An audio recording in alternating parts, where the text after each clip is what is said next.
Hare Krishna, everyone. Thank you so much for attending the class. And today's welcome to ISKCON Portland Srimad Bhagavatam class.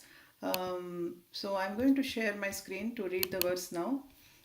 It is from Srimad Bhagavatam, first canto, 13th chapter, 3 and 4.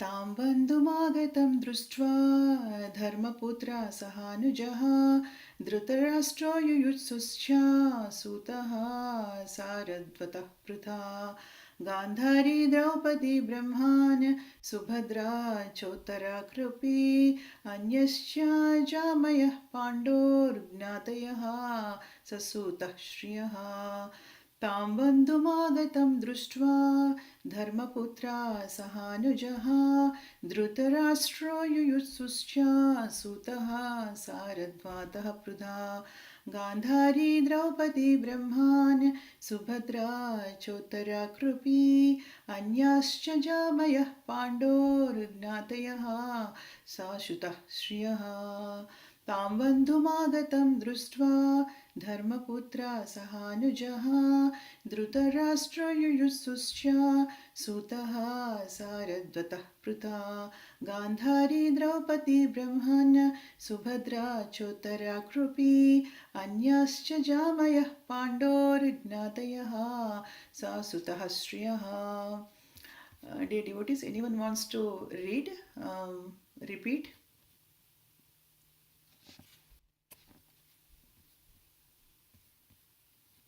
Hare Krishna Mataji. Hare Krishna. तं बन्धुम् आगतं दृष्ट्वा धर्मपुत्र सहानुजः धृतराष्ट्रो युयुत्सुश्च सूतः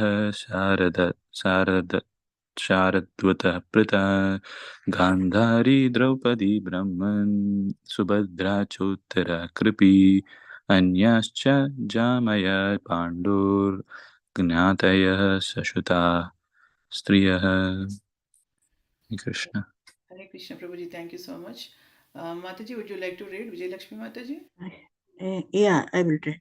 Hare Krishna. Hare Krishna. Hare Krishna, Hare Krishna. तं बन्धम् आगतं दृष्ट्वा धर्मपुत्रः सहानुजः धृतराष्ट्रो युयुष्टौ च सूतः सरस्वतः प्रीता.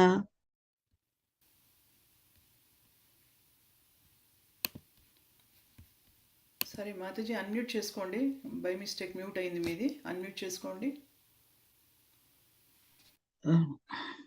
సరే చదవండి. గాంధారీ ద్రౌపది బ్రహ్మన్ సభద్రా కోతరాత్ కృపి अन्याश्च जमायः पाण्डोर् जातयः सुश्रुतः स्त्रियः. Hare Krishna. Hare Krishna. Mataji, thank you so much. Tam, him, bandhum, relative, agatam, having arrived there, društva, by seeing it, dharmaputraha, yudhishthiraha, saha anujaha, along with his younger brothers, dhritarashtra, yuyutsuhu, satyaki, cha, and sutaha, sanjaya, सारद्वतः Kripacharya Pritha Kunti Gandhari Draupadi ब्रह्मन ओ ब्रह्मणास सुभद्रा च and uttara Kripi अन्ययः others cha and jamayah wives of other family members pandoho of the pandavas gnatayah family members Sasutaha along with their sons, Sriyaha the ladies. Translation and purport by His Divine Grace A.C. Bhaktivedanta Swami Srila Prabhupada ki Jai. When they saw Vidura return to the palace, all the inhabitants, Maharaja Yudhishthira, his younger brothers, Dhritarashtra, Satyaki, Sanjaya, Krupacharya, Kunti, Gandhari, Draupadi, Subhadra, Uttara, Krupi, many other wives of the Kauravas and other ladies with children all hurried to him in great delight. It is so appeared that they had regained their consciousness after a long period. Dear devotees, basically this purport is mentioning about the four chaste women in this dynasty, like Gandhari, Kunti, Draupadi, and Subhadra. So since it is a very big purport, And my main focus is on Vidura today because the translation and the verse is related to Vidura's arrival after a long time. I'm going to read the first character Gandhari and then little bit discuss, and then I'll want to go to Vidura today. So let us read about Gandhari. Gandhari, the ideal chaste lady in the history of the world. She was the daughter of Maharaja Subala, the king of Gandhara, now Kandahar in Kabul. And in her maiden state, she worshipped Lord Shiva. Lord Shiva is generally worshipped by Hindu maidens to get a good husband. Gandhari satisfied Lord Shiva and by his benediction to obtain 100 sons. She was betrothed to Dhritarashtra despite his being blind forever. When Gandhari came to know that her would-be husband was a blind man, to follow her life companion, she decided to become voluntarily blind. So she wrapped up her eyes with many silk linens, and she was married to Dhritarashtra under the guidance of her elder brother Sakuni. She was the most beautiful girl of her time, and she was equally qualified by her own womanly qualities, which endeared every member of the Kaurava court. But despite of all her good qualities, she had the natural frailties of a woman, and she was envious of Kunti when the latter gave birth to a male child. Both the queens were pregnant, but Kunti first gave birth to a male child. Thus Gandhari became angry and gave a blow to her own abdomen. As a result, she gave birth to a lump of flesh only. But since she was a devotee of Vyasadeva, by the instruction of Vyasadeva, the lump was divided into 100 parts, and each part gradually developed to become a male child. Thus, her ambition to become the mother of 100 sons was fulfilled, and she began to nourish all the children according to her exalted position. When the intrigue of the battle of Kurukshetra was going on, she was not in favor of fighting with the Pandavas. Rather, she blamed Dhritarashtra, her husband, for such a fratricidal war. She desired that the state be divided into two parts for the sons of Pandu and her own. She was very affected when all her sons died in the battlefield of Kurukshetra, and she wanted to curse Bhimasena and Yudhishthira, but she was checked by Vyasadeva. Her mourning over the death of Duryodhan and Dusasan before the Lord Krishna was very pitiful. The Lord Krishna pacified her by transcendental messages. She was equally aggrieved on the death of Karna, and she described to Lord Krishna the lamentation of Karna's wife. She was pacified by Srila Vyasadeva when he showed her dead sons, then promoted to the heavenly kingdoms. She died along with her husband in the jungles of the Himalayas near the mouth of Ganges. She burned in a forest fire. Maharaja Yudhishthira performed the death ceremony of his uncle and aunt. So, dear devotees, see, these are the so many things, the important issues in their lives are mentioned by Srila Prabhupada very nicely here. If I read the other purports and, if I have to discuss, I have to go into Mahabharat, but today is Srimad Bhagavatam, so I just want to, go with the translation of Vidura. But these four, before that, these four ladies are considered very chaste. Let me tell you. So these four actually ladies are considered very chaste because of their faithfulness, their loyalty, their penances, their austerity, their devotion to the Lord, and their dharmic principles, and also their willingness and their suffering, voluntary suffering for the benefit of their own family members. So these are all making them very, very chaste, right? So and these so we have read the character of one of the four chaste women here, and she is actually Gandhari is a very, very chaste woman, right? That is why actually, even though she was not blind, she could be able to see, but still, just to follow her husband after the marriage, she was blindfold all by herself voluntarily, right? But as Srila Prabhupada says, as a woman, women will always have some faults in them, right? So she was actually envious of Kunti Devi, who gave first birth to Duryodhan. So that is a very small thing, and she blowed her abdomen, and what had happened we have just read right now, right? And Kunti and Gandhari actually, she is not only a chaste woman, but she is so much extremely affectionate towards her children. When actually before the battle of Kurukshetra, she instructed her own son Duryodhan she gave a specific instruction to Duryodhan, asking him to come in front of her completely naked, so that she can take out the linens which she was covering to her eyes, and glance over his son, and make his body as like a iron, so that enemies won't really hurt him.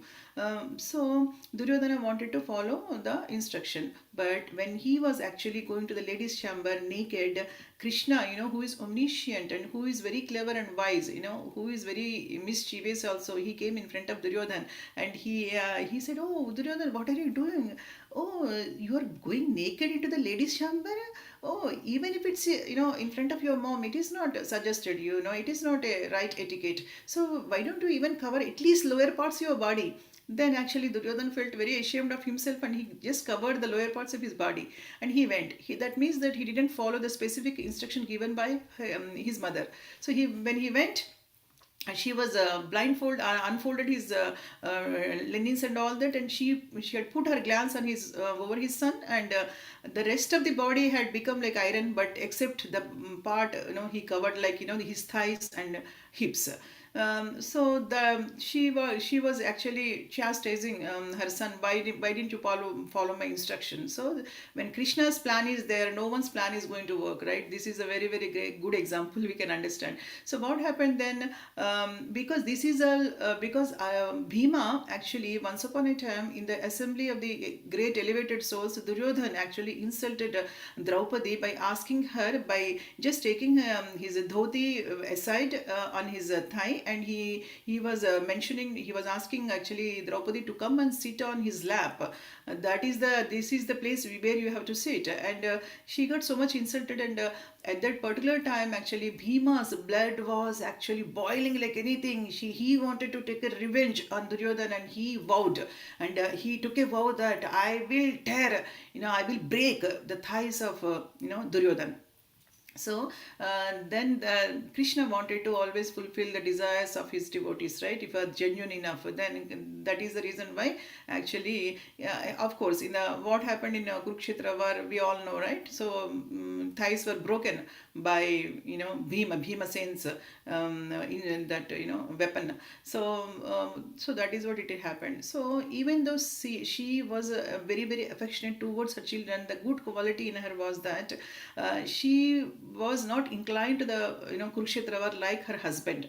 She was not telling them that no, we don't need any war. She in fact wanted the whole kingdom to be distributed among both the cousin brothers equally shared. That is what her desire was. He never actually supported the war, he never encouraged the war, but unfortunately it didn't happen. So she was so much lamenting. She lost all her children, but she understood the reason behind that, but still she was lamenting so much, and Krishna also pacified, Vyasadeva also pacified, and finally on the teachings of Vidura, Dhritarashtra went to the forest, and she followed her husband as a chaste woman. And when Dhritarashtra, when he was situated in devotional service of the Lord, he was bound to ashes, and she was also bound to ashes.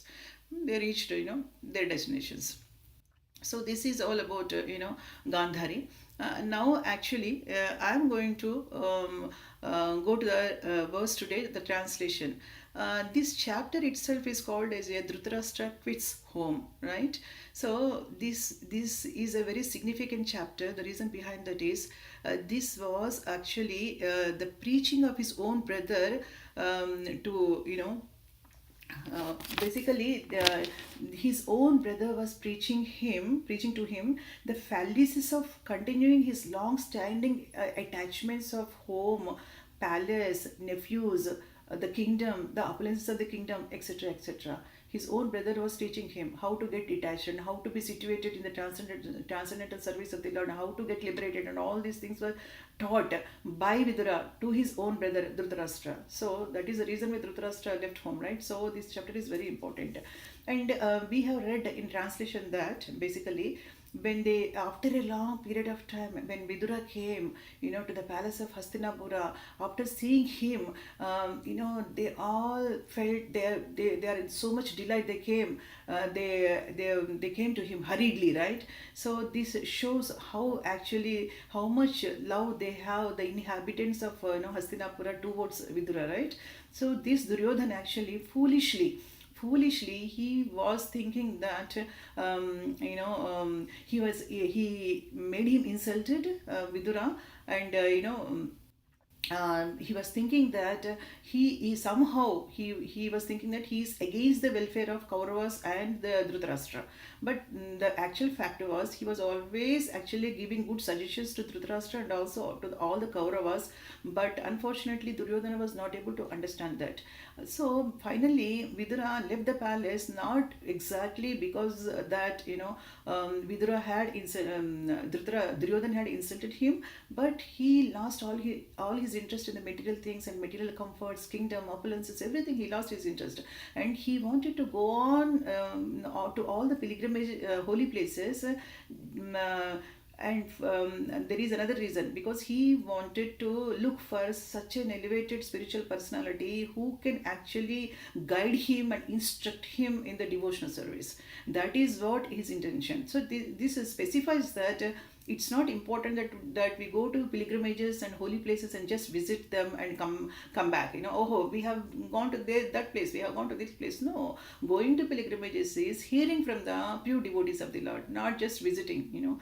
We have to go there and take shelter of a guru, and take instructions from them and hear Krishna Katha from them. So Vidura was fortunate enough to basically meet actually Maitreya, who is such an exalted personality, and he was actually putting lots and lots of questions, The whole third canto and fourth canto are actually the discussions, the conversations between starts with Uddhava.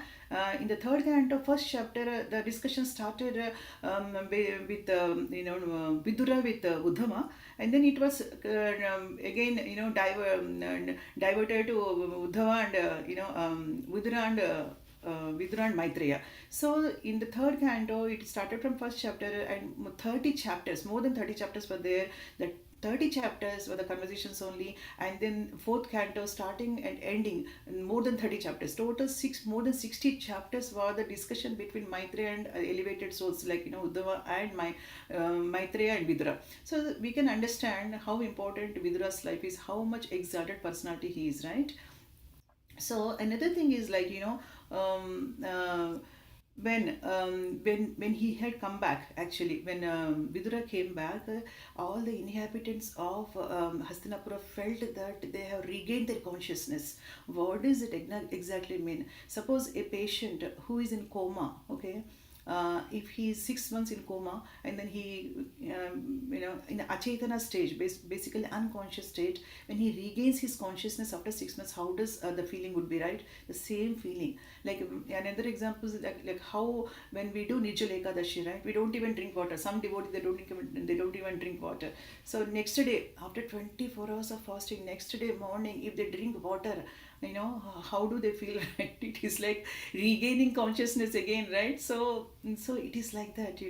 When pure devotees come, what happens? Vidura is such an exalted personality, a very very pure devotee. He has utter humility. Then by seeing devotees like Vidura, actually all devotees will see, if they are a demonic mentality, they don't feel happy, but devotees who have some devotion for the Lord, they usually feel very happy.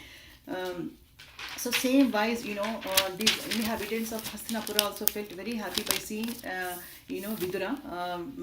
They regained their consciousness. So why it is so important, to meet pure devotees, and what we should do when we actually, meet with the pure devotees is mentioned very beautifully in Srimad Bhagavatam. I'm going to share those verses with you. I'll share my screen now.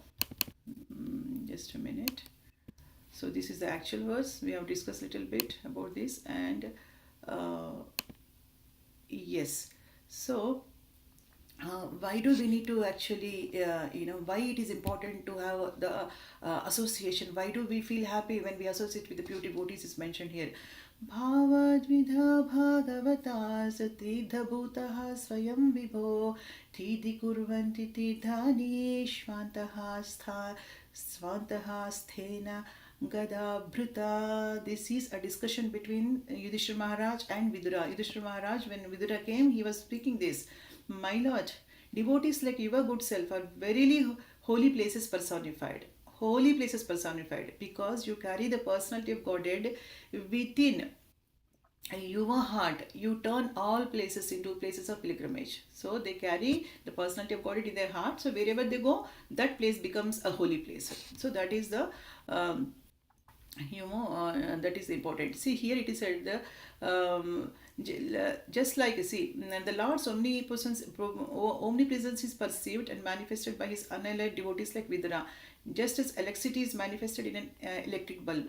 A pure devotee like Vidura always feels the presence of the Lord everywhere. He sees everything in the potency of the Lord, and the Lord in everything. The holy places all over the earth are meant for purifying the polluted consciousness of a human being by an atmosphere such charged with the presence of Lord's unallied devotees. So this is what I want to share. Another one also it is there.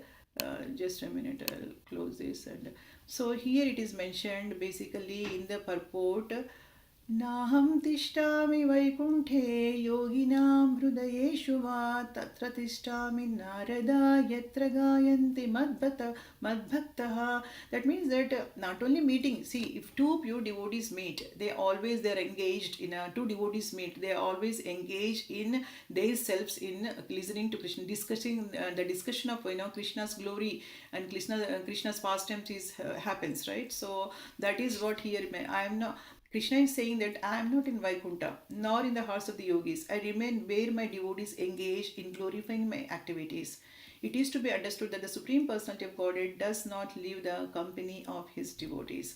So, the two important reasons is because they carry Krishna in their heart, and when they come over into any place, that will be like a pilgrimage. And the other thing is the discussion of the Krishna Katha will go on between pure devotees. So, that is the reason why it is so beneficial. Now, in the same situation, there are some examples in Srimad Bhagavatam who felt very joyous when they see actually pure devotees. In the case of Prudu Maharaj, 4:22-3, yes, just a minute, I'll close this. So, in case of Prudu Maharaj, when he has seen, Prudu Maharaj is actually, he is a great devotee of the Lord, but still, actually, when four Kumaras came to his house for his, to give teachings to him, he was so blissful. So, what had happened to him here? It is mentioned. Seeing the four Kumaras, Prudu Maharaja was greatly anxious to receive them. Therefore, the king, with all his officers, very hastily got up as anxiously as a conditioned soul whose senses are immediately attracted by the modes of material nature. For a conditioned soul, they get, their senses will be attracted to the material things, right? But it's not like that in Prudu Maharaja's case. Here, Prudu Maharaja is compared to such a conditioned soul, not because he was a conditioned soul, but because he was so anxious to receive the Kumaras that it was as if without them he would have been lost his life. So without pure devotees actually they live their life. They will be in achetana stage, unconscious stage. When they see the pure devotee, when they take the association of pure devotee, then it is that they regain their lost consciousness basically. And Prudu Maharaja, in the same way, could not restrain himself from receiving the four Kumaras, who were bright by dint of their spiritual progress, and thus not only he himself but also his officers and associates all received four Kumaras. It is said, birds of the feather flock together. Devotees, they flock together. In this world, everyone is attracted by a person of the same category. A drunkard is attracted to drunkard. Similarly, a saintly person is attracted to other saintly persons. So, Prudu Maharaja was in the topmost position of spiritual advancement, and as such, he was attracted by the Kumaras. Otherwise, he would not have got attracted, because he is also carrying Supreme Personality of Godhead in his heart. He has lots and lots of devotion for the Lord. He got attracted. So that is what he. And then who else are there? Maharaja Nimi. Basically, Maharaja Nimi, so Maharaja Nimi, Navayogindras. When Maharaja Nimi actually, welcomed Navayogindras, he felt the same thing. King Videha, that is Maharaja Nemi, understood that the 9 sages were exalted devotees of the Supreme Personality of Godhead. Therefore, overjoyed at their auspicious arrival, he offered them suitable sitting places and worshipped them in a proper way, just as one would worship the Supreme Personality of Godhead. So, there is Sakshadhari Tvena Samasta Sasre. So, pure devotees are always considered as, supreme, equally considered as equally given respect as a supreme lord. And 27, we are going to 27, because it is very nicely explained. Overwhelmed by transcendental joy, the king humbly bowed his head and then proceeded to question the 9 sages. These 9 great souls glowed with their own effulgence and thus appeared equal to the 4 Kumaras, the sons of Lord Brahma. Same thing, what I referred just a little bit earlier, right? 4 Kumaras, Prudu Maharaj receiving 4 Kumaras. It has already been described in many ways that Navayogindras were the pure devotees of the Lord. Being completely Krishna conscious souls, they naturally radiated the intense effulgence of the soul, as indicated here by the Lord Swarucha. Because when devotees carry Lord in their heart, they will have some kind of effulgence, so that people will get attracted to them. By seeing them, actually, people will so much get attracted to them. Srila Sridhara Swami has also pointed out that the word Brahma Putro Paman, meaning equal to the sons of Brahma, indicates that the Navayogindras were on the same spiritual platform as the 4 exalted Kumara brothers. Same. It has been described in the 4th canto. Maharaja Prudu received the 4 Kumaras with great love and reverence. And here King Nimi is similarly receiving the 9 sons of Lord Vrishabhadev. Receiving exalted Vaishnavas with the love and reverence is standard spiritual etiquette for those who desire progress in happiness in spiritual life, basically. That's what Vidura was also, respected and received like that. The 29th verse, last. For the conditioned souls, the human body is most difficult to achieve and it can be lost at any moment. But I think that even those who have achieved human life rarely gain the association of pure devotees who are very dear to Lord Vaikuntha.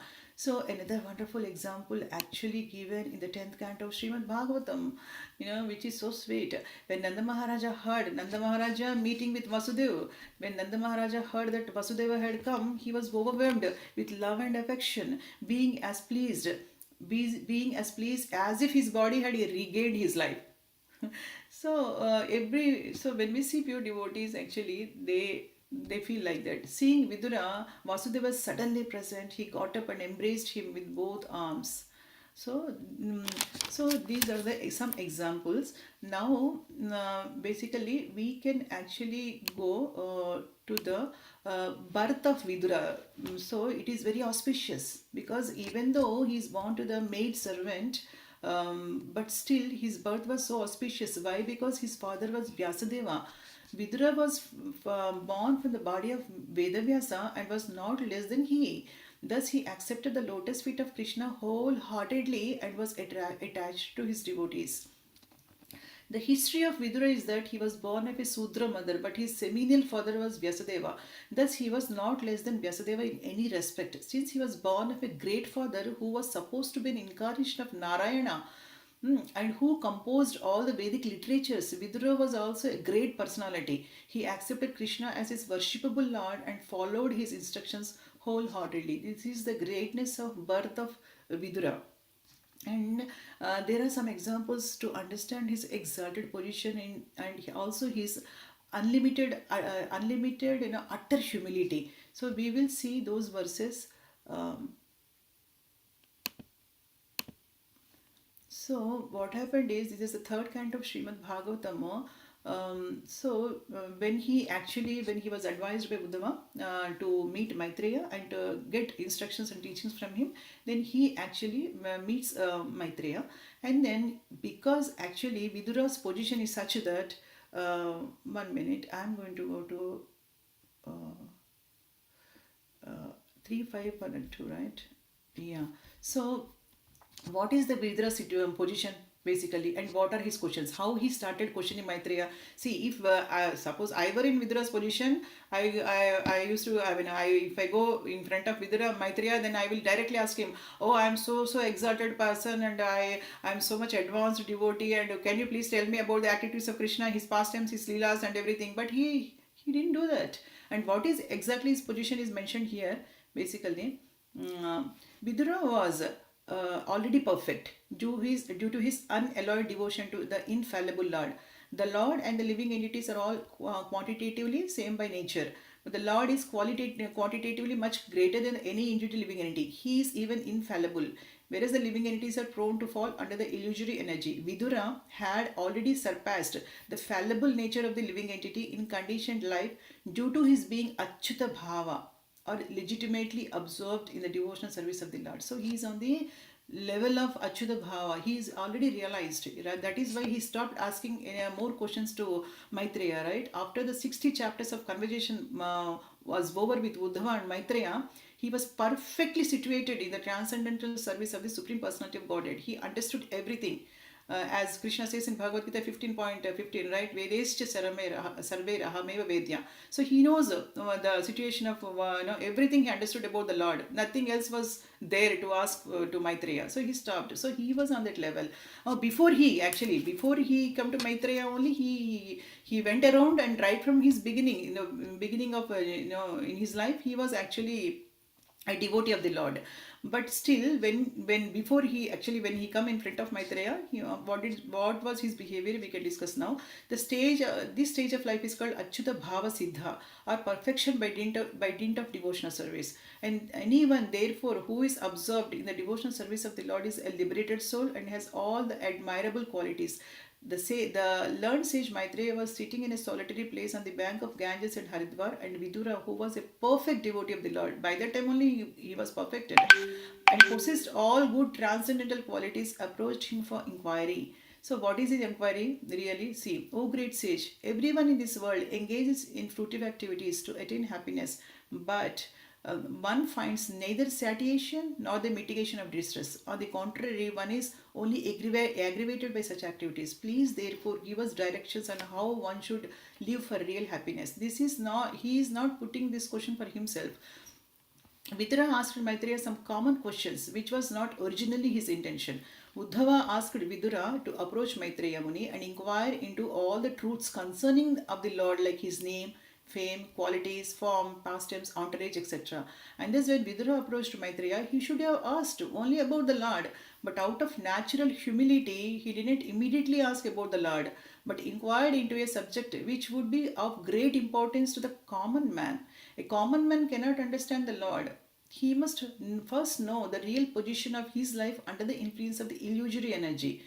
When one is in illusion, how can he even understand the glories of the Supreme Lord, right? It is very important for the common man to come out of the illusionary energy. So that is what his first question was.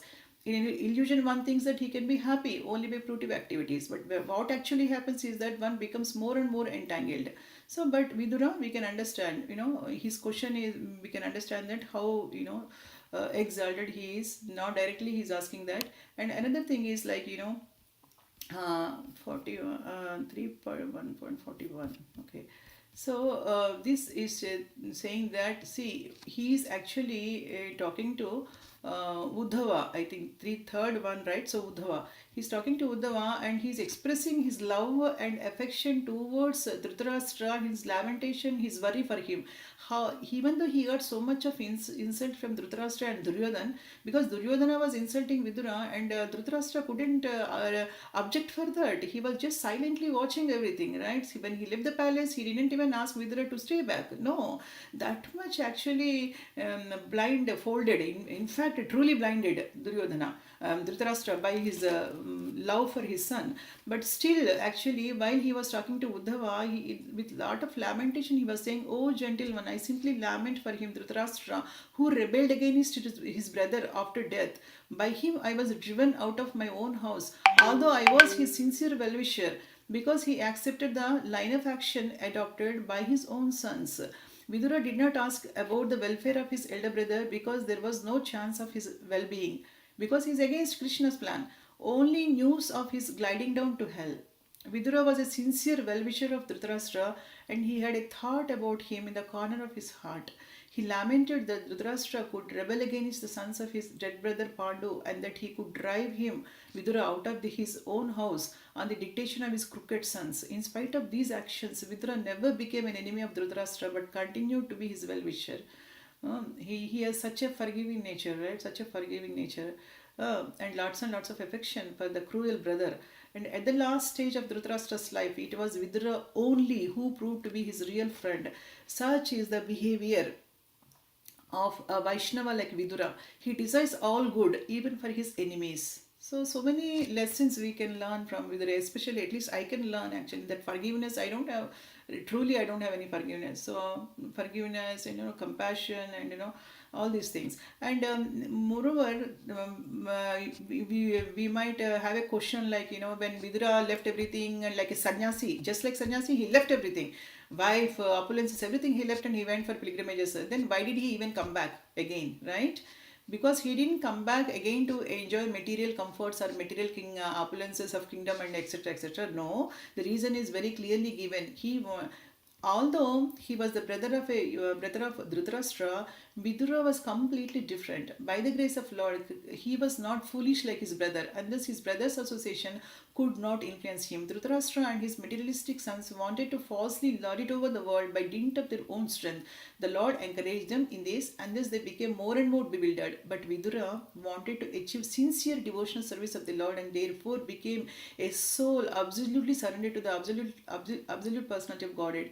He could realize this in the progress of his pilgrim's journey, and thus he was freed from all doubts. He was not at all sorry to be bereft of his hearth and home, because he now had experienced that dependence on the mercy of the Lord is greater freedom than so called freedom at home. A person should not be in the renounced order of life unless he is firmly convinced of being protected by the Lord. So dependence on Lord is very very important. So that is what it is mentioned here. But the actual reason why actually he was he came back is mentioned in this verse. This is from Srimad Bhagavatam 1:13-14, the same chapter where we are right now, but it is very clearly mentioned. Vidura is considered as a Mahatma, very very pure, elevated, exalted, saintly person. So Mahatma Vidura had already adopted the renounced order of life, and therefore he didn't return to his paternal palace to enjoy some material comforts. No, he accepted out of his own mercy. This is his mercy for Dhritarashtra, what was offered to him by Maharaja Yudhishthira. But the purpose of living in the palace was to deliver his elder brother Dhritarashtra. So this is the only main purpose of his coming back to Hastinapura again, to deliver his elder brother Dhritarashtra. How responsible he was, right? Dhritarashtra is in fact very very fortunate to have such a brother who was too much materially attached. Dhritarashtra lost all his state and descendants in the fight with Maharaja Yudhishthira, and still, due to his sense of helplessness, he didn't feel ashamed to accept the charity and hospitality of Maharaja Yudhishthira. On the part of Maharaja Yudhishthira, it was quite in order to maintain his uncle in a befitting manner, but acceptance of such magnanimous hospitality by Dhritarashtra was not at all desirable. He accepted it because he thought that there was no alternative. Vidura particularly came to enlighten Dhritarashtra and to give him a lift to the higher state of spiritual cognition. It is the duty of enlightened souls to deliver the fallen ones, and Vidura came for that reason. But talks of spiritual enlightenment are so refreshing that while instructing Dhritarashtra, Vidura attracted the attention of all the members of the family, and all of them took pleasure in hearing him patiently. This is the way of spiritual realization. The message should be heard attentively, and if spoken by a realized soul, it will act on the dormant heart of the conditioned soul, and by continuously hearing, one can attain the perfect stage of realization. Okay, so Vidura was at the same time, he's a very very great actually politician, and he is a very very great advisor. So he has given so many advices to Yudhishthir Maharaj, but at the same time he was also got insulted by Duryodhan, but even though he got insulted by Duryodhan, he never reacted. He never reacted. He was very calm, quiet, and he took it. He took that insult as a mercy of the Supreme Personality of God, Sri Krishna, and he took that reason. But internally there is another reason, because he wanted to leave everything and go to search for a Mahatma soul who can actually guide him, even though he himself is a Mahatma. So there are so many things. So he didn't react. So there are so many good qualities in Vidura. Now there are so many other verses in Srimad Bhagavatam which we can actually go through and discuss about Vidura, his exalted qualities, his utter humility, and all these things. A very happy Diwali to all the ISKCON Portland devotees. Today is a Diwali. I'm blessed, so much blessed to talk about Srimad Bhagavatam was today on this very auspicious day. Actually, Diwali is celebrated for 5 days for 5 reasons. Does anyone know about this? Anyone want to share why Diwali is celebrated for 5 days? Any inputs, please? If you are comfortable sharing anything, what are these 5 days? Anyone has any idea? Mataji, I know 2 days, Naraka Chaturdasi and Diwali, but Okay, I don't know the 5 days. uh, I didn't. Yeah.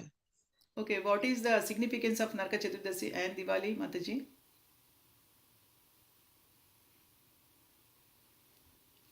What is the significance? Do you know? Okay, no problem.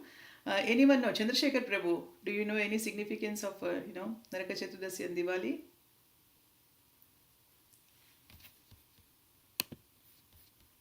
Anita, do you know anything significance of Diwali and Naraka Chaturdasi? Chandrasekhar Prabhu, come forward.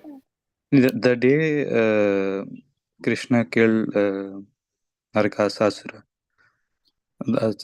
Which day?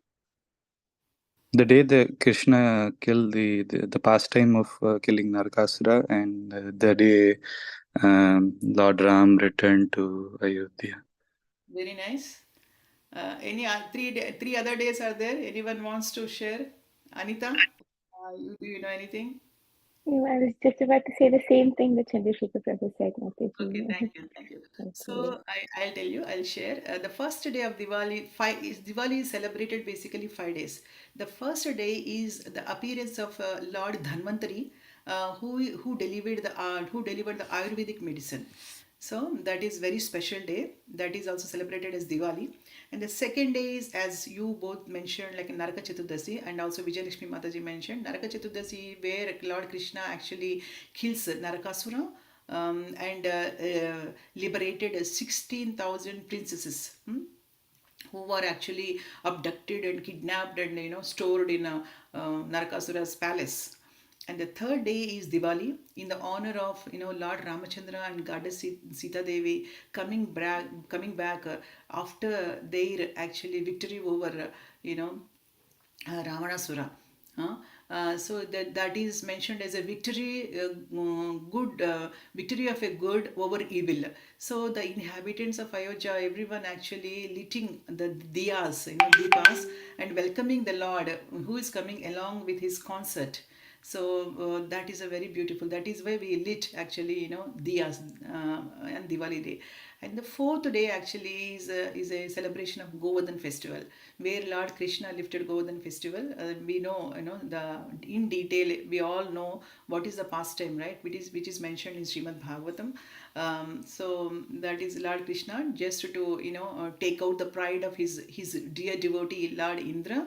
He just asked all his inhabitants of Gokula to worship Govardhan instead of Indra, and Indra actually, out of so much of anger, sent some Vartaka cloud which gives tremendous rains, and everybody was so much in a trouble, and they cried for Krishna's help. And Krishna eloquently with his just left hand pinky finger, he lifted Govardhana hill for 7 days and 7 nights and 7 days continuously, lifted Govardhan and gave protection. So this is the very wonderful opportunity for all the inhabitants of Gokula to continuously take association of Krishna 24/7, 7 days.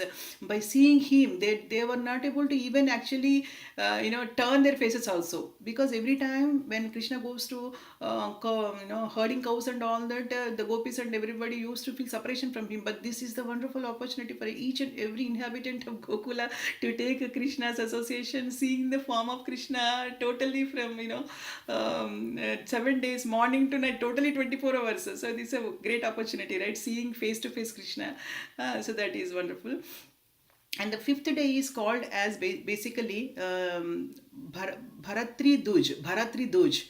That is actually like a Raksha Bandhan is there, right? So Rakhi, what is usually it's a brother's function, because sisters will go and tie Rakhi for that. But this is a sister's function. Brothers actually bless sister. They visit.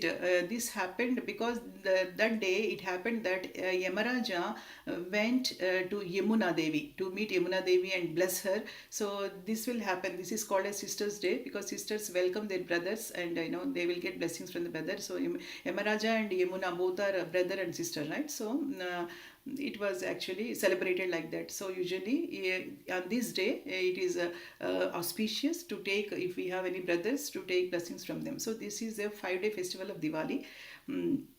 So I'm happy to share with all of you this thing. And yesterday also we have celebrated a Govardhan festival here in Corvallis, and everybody actually, I explained them the meaning of Govardhana. We actually recited Pradhama Govardhanastakam also, and also we recited Damodarastakam. I explained them the meaning of Damodarastakam, and everybody were so blissful, and we made Govardhan, little Govardhan for Corvallis devotees. It happened in one of the devotees' houses, and it was celebrated very nicely yesterday. And I'm happy to come to the temple today and meet with all of you. So I will end my lecture here so that you all can, enjoy Diwali today, and we can all meet today, hopefully in the temple. Thank you so much, dear devotees. If you have any questions, you can ask me. Otherwise, I will end the call now. Hare Krishna. Thank you very much.